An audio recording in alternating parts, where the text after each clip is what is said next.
আসসালামু আলাইকুম। আশা করি আপনারা সবাই ভালো আছেন। আপনাদের সাথে এর আগেও আমি অনেকবার নুডলস রান্না শেয়ার করেছি।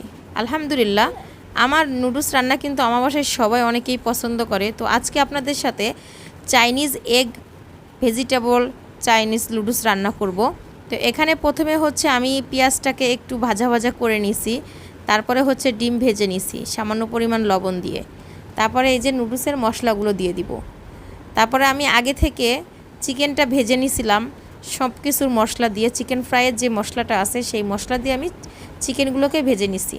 চিকেনগুলোকে ভেজে নেওয়ার কারণে চিকেনটা খেতে কিন্তু অনেক বেশি টেস্ট হবে। এখানে সব প্রকারের সবজি নিছি, যেমন গাজর, ক্যাপসিকাম, বরবটি, টমেটো। তো এতে করে সবজিগুলোতে টেস্ট এবং স্বাদ দুটোই বাড়বে। তো প্রথমে যে সবজিগুলো একটু শক্ত মানে সেদ্ধ হতে সময় লাগে সেটা দিয়ে কিছুক্ষণ নেড়ে চেড়ে তারপরে হচ্ছে বাকি সবজিগুলা দিয়ে দিব। এই পর্যায়ে সামান্য পরিমাণে একটু লবণ দিয়ে দিলাম। আমি যেহেতু এখানে সস ব্যবহার করব, তাই লবণটা কিন্তু অবশ্যই বুঝে দিতে হবে। লবণটা যদি বেশি হয় তাহলে কিন্তু আর খাওয়া যাবে না। তো এই পর্যায়ে আমি ক্যাপসিকাম এবং টমেটো দিয়ে দিলাম। এখন আমি আগে থেকে রেডি করে রাখা সসগুলো দিয়ে দিব।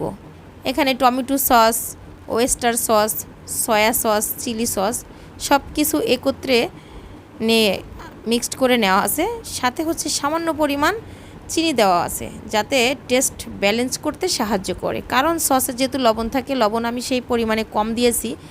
আর হচ্ছে সেইভাবে ব্যালেন্সটা ঠিক থাকবে, হালকা একটু চিনিও দিছি। আর এখানে হচ্ছে কোকোলাল নুডলসের প্যাকেট নিয়েছিলাম একটা, আর সজীব বারবিকিউ নুডলস যেটা চিকেনের, ওটা নিয়েছিলাম হচ্ছে 2 প্যাকেট। ওই মানে নুডলসটা দেখতেই হচ্ছে একটু কালো, হলুদ হয়, তাই ওই নুডলসটা নিয়েছিলাম। কিন্তু ওই নুডলসটা খেতে কিন্তু অনেক মজা। তো এই পর্যায়ে ভালো মতো নুডলসটাকে নেড়ে চেড়ে মিশিয়ে নিব। সবাই ভালো থাকবেন। আল্লাহ হাফেজ। আসসালামু আলাইকুম।